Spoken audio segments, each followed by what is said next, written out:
নারীর কাছে শারীরিক সম্পর্ক কিভাবে চাইবেন সে না বলবে না। এই কথাটা শুনলেই অনেকের মনে হয় এটা যেন কোনো জাদুর মন্ত্র। কিন্তু ভাই, এটা কোনো ম্যাজিক না। এটা আসলে আচরণ, সম্মান আর সঠিক মুহূর্তের খেলা।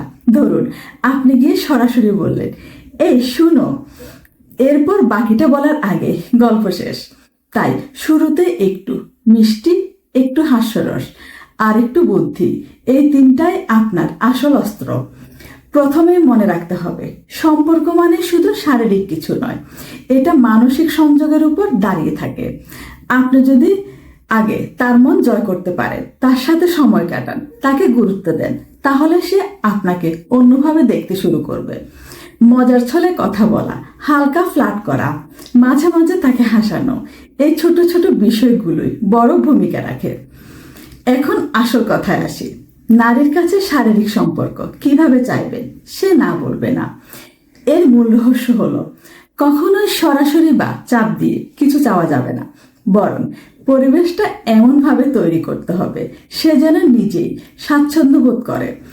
আপনি যদি তাকে সম্মান করেন, তার অনুভূতিকে গুরুত্ব দেন, তার সীমাবদ্ধতাকে বুঝেন, তাহলে সে নিজেই আপনার কাছে খোলামেলা হতে শুরু করবে।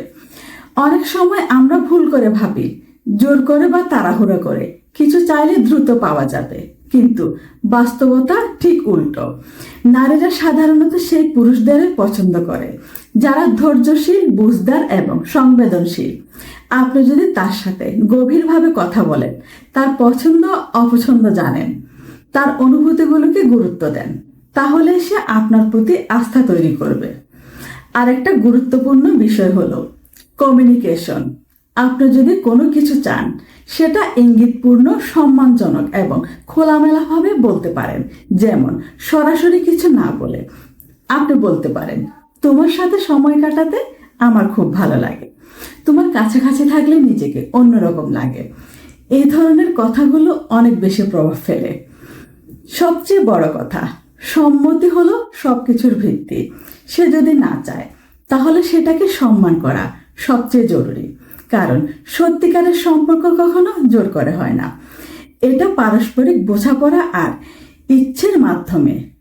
শেষ কথা, নারীর কাছে শারীরিক সম্পর্ক কিভাবে চাইবেন সে না বলবে না, এটা কোনো কৌশল নয়, এটা একটা পরিপক্ক আচরণ।